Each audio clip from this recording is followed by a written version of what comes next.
네, 지금 이종훈 평론가 말씀하신 이 비윤계, 여권 대표적인 비윤계죠. 유승민 전 의원과 이준석 전 대표가 언론 인터뷰에서 드디어 탈당 가능성을 입에 올렸습니다. 유승민 전 의원은 12월쯤에 결정을 할 거다.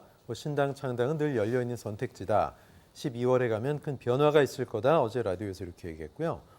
이준석 전 대표도 총선 100일 전이 마지노선이다. 역산했을 땐 12월 말 이후라고 시점을 이야기하고 있습니다. 자, 이 두 분이 국민의힘과 소위 헤어질 결심을 할지 궁금한데 12월쯤 신당 창당을 유승민 전 의원은 결정하겠다라고 얘기했는데 지금 이준석 대표도 그렇고 왜 12월이 얘기하는 그 날짜일까요? 공천 시기니까요. 공천. 네. 그러니까 한마디로 얘기하면 이거예요. 국민의힘에서 공천 자기들이 신청할 거다. 안 좀 나간다? 그렇죠. 네. 바로 그거예요. 공천에 탈락할 경우, 공천에서 뭐 경선 기회까지 주지 않거나 아예 이제 비윤계라고 소위 이제 정권에 대한 비판적인 쓴소리를 하고 있기 때문에 아예 배제를 시키는 경우, 네. 그러면 우린 나가서 딴 사람 차리겠다라고 하는 메시지라고 저는 봐요. 그 말은 결국 뭐냐면 12월까지는 공천까지 신청하겠다고 저는 선언했다고 봅니다. 그 전에 나가진 않을 거라는 생각을 하는 거예요. 공천이 이루어지는 과정에서 본인들이 배제됐을 경우에 그러면 뭔가 다른 생각을 하겠지만 일단 공천 받기 전까지는 지속적으로 본인들이 공천 신청, 국민의힘 내부에서 변화를 쇄신을 주도하는 세력으로서 정치 세력화하겠다라고 하는 의지를 보여주는 거라고 생각이 들기 때문에 저는 공천 전에는 나가지 않을 거다. 다만 저게 하나의 압박이 될 수도 있거든요.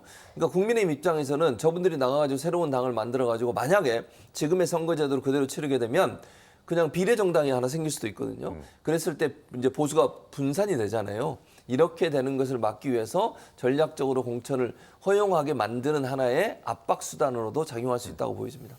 만약에 두 분이 신당 창당을 한다면 같이 만드는지 아니면 유승민 신당, 이준석 신당 따로 만드는지 둘이 합류해서 같이 신당을 만들 거라고 보십니까? 어떻게 보세요? 그 예전에 이제 뭐 같이 좀 협업을 해본 경험이 있잖아요. 네네. 그래서 이제 각자의 판단이 있지 않을까 싶은데 아마 그 신당 부분과 관련해서는 각자 좀 생각이 다르지 않을까 네. 이렇게 생각을 합니다. 그래서 이미 뭐 약간 신당 그 창당 움직임이 좀 있는 상태잖아요. 거기에 또 뭐 또 새로운 또 그 신당 창당 조직이 또 나올 수도 있는 거고. 그래서 그 선택 여부도 그 시점에 가서 이제 각자 하지 않을까. 그렇게 생각을 합니다. 근데 두 분 다 사실은 독자적인 어떤 조직 기반이라든가 이런 게 뭐 좀 있다 이렇게 보기는 좀 어렵거든요. 네. 이준석 전 대표 같은 경우 팬덤이 있는 거 맞고 유승민 전 의원 같은 경우에도 상당한 이제 뭐 지지세가 수도권에 적어도 있다라고 보여지는데 이거를 이분들을 조직화하고 이런 것들을 그동안 해본 경험은 없다라는 거죠. 그랬을 때 12월 말에 나와서 갑자기 그게 급조해서 이게 되겠는가 하는 거예요. 그래서 그런 부분까지 이제 고려해서 본다면 만약에 12월 말에 결단을 한다고 하면 이미 이제 신당 조직 움직임들이 있기 때문에 그쪽으로 합류하는 형태가 될 가능성이 높지 않나 이렇게 생각합니다. 네, 국민의힘에서는 유승민, 이준석 이 두 사람의 12월 탈당 가능성에 막지 않겠다 이런 입장입니다. 뭐 내심 좀 나가줬으면 소위 땡큐지 이렇게 보는 걸까요? 어떻게 보십니까? 그러니까 뭐 이제까지 이제 기조를 볼 때 네. 이제 뭐 그렇게 봐야 되는 거죠.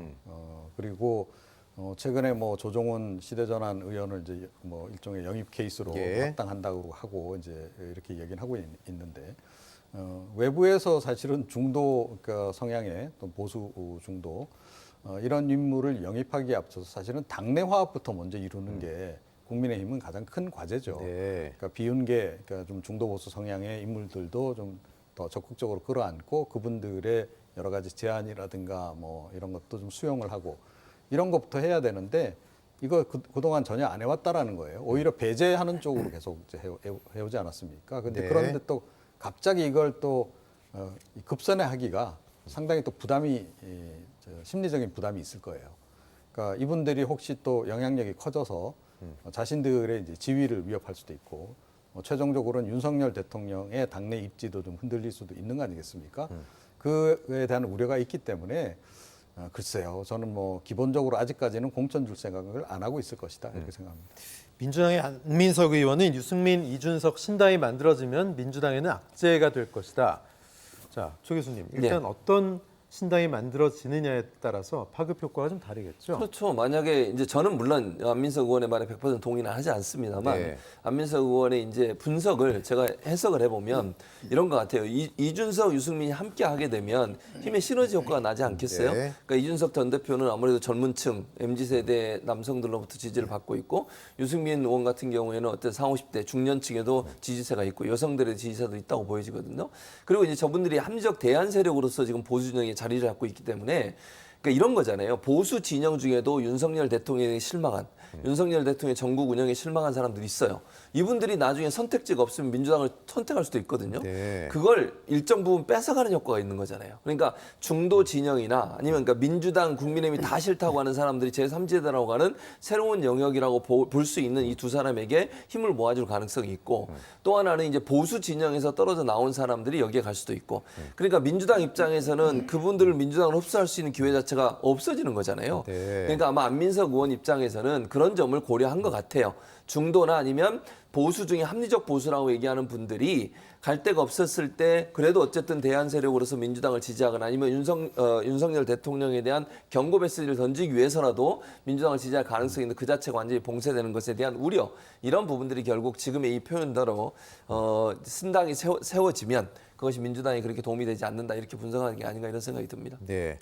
조 교수님, 근데 신당이 만들어져서 일정 부분 역할을 하려면 사실 선거를 치르려면 선거 자금, 돈도 그렇죠. 굉장히 필요하고 필요하죠. 당의 자산도 중요하잖아요. 네, 맞습니다. 근데 국민의힘이란 이런 거대 정당을 깨고 이 두 분이 나와서 신당을 만들 때 그런 현실적인 문제에도 분명히 직면을 할 텐데요. 그렇죠. 그러니까 첫 번째는 그래서 저는 끝까지 국민의힘이 있을 거라고 봅니다. 네. 근데 아까 제가 말씀드린 공천 과정에서 만약에 탈락할 경우는 네. 선택지가 없어요. 그때는 국회의원을 해야 되는데 그러지 못하는 상황이잖아요. 그렇게 되면 이제 선거 자금을 모금할 겁니다. 네. 뭐 예를 들면 지난번에도 그런 얘기가 나왔습니다만 뭐 예컨대 펀드 형태로 모금을 하든 아니면 정치자금 모금을 범위 내에서 합법적인 범위 내에서 당을 창당하게 되면 선거 자금을 모금할 수 있잖아요. 그런 과정을 통해 돈을 모을 가능성이 있고요. 그런 과정에서 본다면 또 지금 같은 상황에서는 예전처럼 물론 선거 과정에 돈이 전혀 안 들어간다고 볼 수 없지만 예전처럼 그렇게 돈이 많이 들어가는 선거가 아닐 수도 있어요. SNS나 특히 비례 정당을 만들게 되면요. 사실은 정당의 이미지 하나만 갖고도 충분히 싸울 수 있다고 저는 보거든요. 네. 그런 점에서 본다고 하면 자금 때문에 크게 문제가 될 거다. 라고 하는 건 예전의 선거 방식이 작동할 시기고 지금처럼 SNS나 아니면 다양한 형태의 플랫폼이 있는 상태에서는 자금이 적더라도 충분히 저는 당을 만들어서 운영 가능할 거라고 생각합니다. 네, 이종훈 평론가도 동의하십니까? 예전보다는 어떤 경제적인 문제, 자금 문제에 있어서 상대적으로 조금 자유로울까요, 요즘은요? 그렇죠. 그러니까 선거 운동을 이제 어떻게 하느냐의 문제하고 네, 네. 좀 연관이 되는데요. 기존에 이제 뭐 양당에서 하던 방식은 상당히 이제 조직 선거 네, 네. 위주로 지금 하기 때문에 비용이 불가피하게 발생할 수밖에 없어요. 그런데 이제 신당이 만들어졌다고 할 경우에는 사실은 초기에 국고 보조금을 이제 받는 것도 아니고 하기 때문에 좀 가볍게 움직일 가능성이 있죠. 네. 그야말로 이제 홍보전 위주로 이제 우리 흔히 하는 얘기로 이제 공중전을 하는 거죠. 지상전은 포기하고. 네, 네. 그렇게 갔을 때는 사실은 저비용 선거가 충분히 가능하다. 이제 그렇게 아마 접근을 한다라고 하면 제가 보건대는 지역구 선거 같은 경우에도 뭐그 방식만으로도 충분히 네. 승산이 이 수도권 같은 경우에는 없지 않다 이렇게 생각을 합니다. 네.